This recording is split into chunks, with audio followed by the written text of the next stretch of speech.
I-Kaizer Chiefs ikhulume nomgadli waseSwitzerland uRuben Del Campo emasontweni ambalwa edlule njengoba ibheka umgadli omusha. Amakhosi afuna ukusayinisa umgadli ngoJanuwari, kanti uDel Campo ungomunye wabadlali abangakhethwa ngokusho kwemithombo yeqembu. Udlale isizini edlule eCanada ne-Atletico Ottawa, washaya amagoli angu-14 futhi wathola abasizi abangu-3 emidlalweni engu-33. Lo mdlalo oneminyaka engu-24 budala, osedlale izikhathi ezingu-26 amaqenjini entsha yaseSwitzerland, ungumdlali wamahhala. Kodwa uDel Campo naye unezipesheli ezivela emaqenjini aseDenmark, Portugal nase-Italy futhi akakanqumi ukuthi uzodlala kuphi. Kuze kube manje kule sizini, i-Kaizer Chiefs isashaya amagoli angu-14 emidlalweni engu-11 ye-league. Umqeqeshi uNasruddin Nabute ufuna ukwengeza omunye umgadli eqenjini. uRangachuvaviro noMduduzi Shabalala yibona abahamba phambili ngamagoli 4 umuntu emunye, belandelwa ngu-Ashley Duprez ngama-3, uWandile Dubu namagoli 2, kanti abadlali abafana noChristian Seil, Pule Monti noTebo Kopotsane abakashaya amagoli. Umqeqeshi we-Kaizer Chiefs uNasruddin Nabi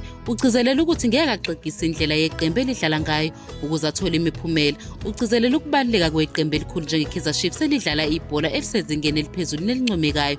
Ecabanga ngezinyanga zakhe zokuqala eziyisithupha ephethe, uNabi uvumile ukuthi imiphumela engahambisani yeqembu ibe yinto ekhathazayo, kodwa uzimisele ngokuhlala ethembekile kwimodeli yabo yomdlalo okhombise izimpawu zokuthuthuka. uNabi ukholelwa ukuthi uma ebeka phambili ukuphepha kwakhe emsebenzini, angathatha indlela yokuzivikela ukuze athole imiphumela, kodwa lokho kuzophikisana ne-DNA yeqembu. Esikhundleni salokho, ufuna ukwakha phezu kohlobo lwabo olukhangayo lwebhola, noma ngabe kubandakanya ukuthatha izingozi nokuthuthuka okuqhubekayo.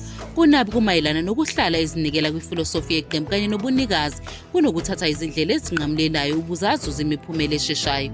Unozinto we-Kaizer Chiefs uBruce Mvuma ufuna iqembu elikhona njengamanje likhunjulwe njengeqembu elisiza amakhosi ukuthi adlule ezikhathini ezinzima. Njengoba leli qembu ligubha iminyaka engu-55 lasungulwa, uMvuma unethemba lokuba yingxenye yeqembu elizolungisa izinkinga zakamuva zeqembu futhi libuyise impumelelo yalo yakudala. uMvuma ukholelwa ukuthi iqembu linethalente elifanele lokuqeqesha ukuze lifinyelele lo mgomo, futhi uyabonga ngokuba yingxenye yalo. Umdlalo olandelayo noStellenbosch FC ubona njengethuba lokuqala ukunqoba futhi. Njengoba engene ngohlelo lwe-Kaizer Chiefs lwentsha, uMvuma uzimisele ngokunikeza ngakho konke okusemandleni ukusiza iqembu linqobe eFNB Stadium.